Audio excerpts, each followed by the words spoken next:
Thank you, Fred. Speaking first in opposition tonight. Order, please. Thank you. Shh. Speaking first in opposition tonight is Sammy McDonald. Sammy is a second-year student reading history at St. John's College and the debates officer-elect at the Union and the debates officer of CUNA, the United Nations Association. He is also not any relation of Lord MacDonald. He won the right to speak tonight through open audition. Sammy, you have the floor.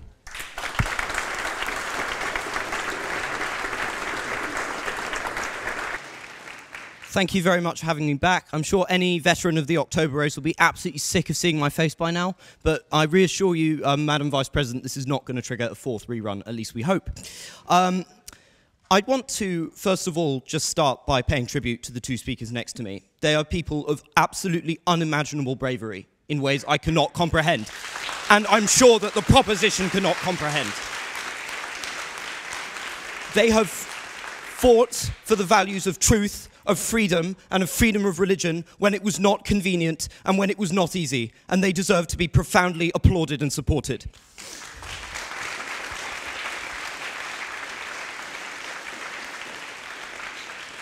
Before I get onto the main body of my speech, I just want to start with some rebuttal. So we had what I can only describe as an absurd fairy tale from the proposition, where the kind-hearted gentleman of China, I think that Tibet may not be too fond of that gentleman. Maybe he was a bit rude to them. But the kind-hearted gentleman of China was going around like some kind of Santa Claus, distributing economic aid without any preconditions. China as this perfect great power that was only there, interested in the liberation. I think that will ring very hollow to the 25 million people on Taiwan who are threatened almost daily by Chinese invasion.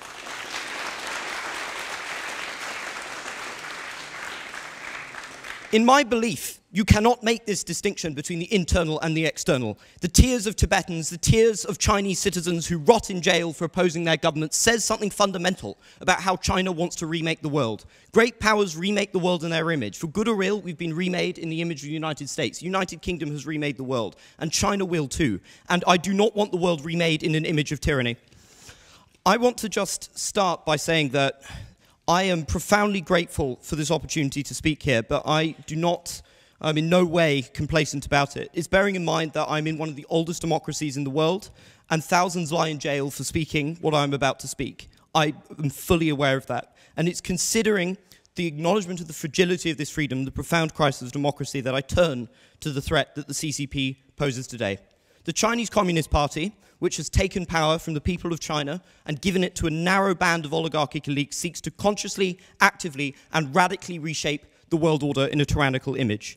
It seeks to overturn an order that was forged in so much blood after the Second World War for the aims of a narrow, spiteful, and irredentist project, a project that hurts the people of China more than anything else, a government that holds everything that makes us able to speak here in contempt and holds all the values that underpin this institution in contempt. To pretend that we can continue to rake in the cash of Chinese oligarchs, to turn a blind eye to increasing territorial expansionism, and to turn a blind eye to increasingly aggressive behavior inside China, and that this will have no consequence on the world order, would not only be profoundly immoral, it would be a folly of the highest order. The cries that emanate from the Uyghur people, from Tibet, from Hong Kong, and for thousands who are rotting in Chinese jails will not simply stay in their borders. Values matter. Freedom matters. If we allow China to reshape the world around its warped nightmare in the Chinese dream, it will involve the enabling and expansion of aggressive states. It will also... Yes, of course.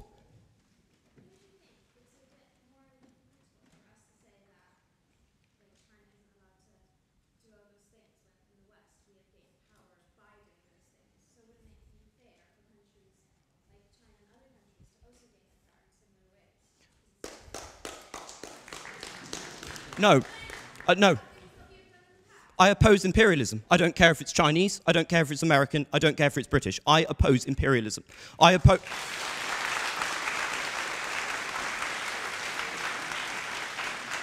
In my view, a free and democratic China where the people of China were in control, I would welcome it with open arms to the global order. But that narrow cast of parasites in the CCP taking control over the world order, given all we know about what they think about the world and what they do to their own people, giving the levers of global power would be an act of profound folly.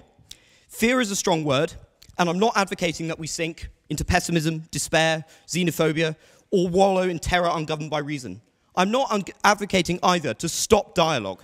But like any addict, the first step in admitting you have a problem, in solving a problem, is admitting you have it. For decades, we've indulged, excused, obfuscated oppression. We have raked in cash from the Chinese, allured by cheap trade, and we have turned a blind eye to increasing human rights abuses. The result of that is what I view as a degradation in the values of the international order and geopolitical aggression. I want to just go on to start with to geopolitical aggression. So, what we had for many decades, and I'm sure it would have been repeated many times in this chamber, is this theory that China will inevitably liberalize if only we continue to turn a blind eye and only we can continue to allow it to expand influence. For example, David Cameron in 2015, you may all remember him, I don't know, but whilst he was toasting Xi Jinping as the future of the world, a British-Chinese partnership could go far. At the same time, very same day actually, there was a morning raid on a Hong Kong bookshop that arrested one of the oldest, the owners of one of the oldest bookshops in Hong Kong. And what is happening is that far from gaining more respect from those values, or for the values that underpin freedom, China continues to be emboldened by our weakness. And we see this geopolitically. Look at what is happening geopolitically. Contrary to the absurd fairy tale that we had, that China is this benevolent, omnipresent presence in the world, we are seeing profound geopolitical damage being unleashed by the Chinese state. I think the Honourable Gentleman's speech would have become amiss to the people who have been claimed in the 9-dash line, the ancient waters of many countries fully claimed by a Chinese territorial project. 30 million people in Taiwan live their daily lives in fear of being invaded by China, all because of this absurd irredentist fantasy. Yeah, of course. I think you can have two separate issues, right? You know, I don't think it's right that China claims the territorial waters of the Philippines and of other powers, and I don't think it's right that China tries to annex Taiwan. These are not two incompatible propositions. So what we will see, and we've seen this as an increasing passion, is increasing economic coercion, increasing attempts to militarily bring back an era where great powers can redraw the borders, and more as we saw in the Russian invasion of Ukraine. On the 4th of February 2022, Xi Jinping stood with the blood-soaked dictator Vladimir Putin, and he said that there were no limits to the friendship that he would offer to the Russian people. That was essential in allowing Putin to roll into Ukraine, to kill hundreds of thousands of people, and to have no economic consequence. And unfortunately, in this era of radical multipolarity, one of the multipolar powers with no respect for human rights, we can see more of that bloodshed to come unless we take concrete action now and be honest about the threat it poses. I also want to talk a little bit about the fundamental threat to values and to academic freedom that China employs. The fundamental philosophy that has enabled the CCP to take power away from the Chinese people is that they've told the Chinese people, who were scarred by centuries of warfare, especially in the Second World War, where 40 million people died, that it was necessary to sacrifice their freedom for progress. Now, that is probably news now to the hundreds of thousands, millions of unemployed in China who are increasingly getting neither. But it's this collectivist view of society that holds in contempt every value that makes this discussion possible today, that makes what I'm speaking, what makes what you're speaking possible today. It's a view of society that is imposed through hard pressure in China and through increasingly softer pressure abroad. The reality in China is unimaginable compared to what we're enjoying here. To imagine a life where your sexuality is persecuted, 95% of Chinese gay people cannot come out, and they often fear heavy-handed state reprisals, that you can't log into the internet without the fear of the state government coming around and arresting you for what you say, that you cannot go outside without CCTV cameras monitoring you, yes, I'm aware CCTV cameras do exist in the UK, but it's the extent of the surveillance, the fact that, you know, these AI technologies, and also that you cannot even contemplate criticising your government. I mean, if we couldn't contemplate criticising the government here, we wouldn't have anything to do. No thanks, Alessio. Sorry, I'm running out of time. This is the harsh reality. And as I said before, every time a great power reshapes the world order in its image, what you get is those values spreading abroad. You get those values as the kind of nexus points of how people want to organize the global order. But it's happening in a harder way too. Take, for example, the 30-plus Confucius Institutes, which are here, something that is so dedicated, apparently, to upholding Chinese culture, but instead has been going around, for example, intimidating Hong Kongers who've been bravely and valiantly standing up for their rights. It has been going around confiscating papers which dare to mention a little island called Taiwan. I'm not sure if you've heard of it. And also has been employing enormous pressure on our academic institutions. So I just want to bring it to a conclusion here. I am not saying that we should wallow in McCarthyite fear, but I think freedom lies in courage. We are all here enjoying the highest measure of democracy of almost anywhere in the world.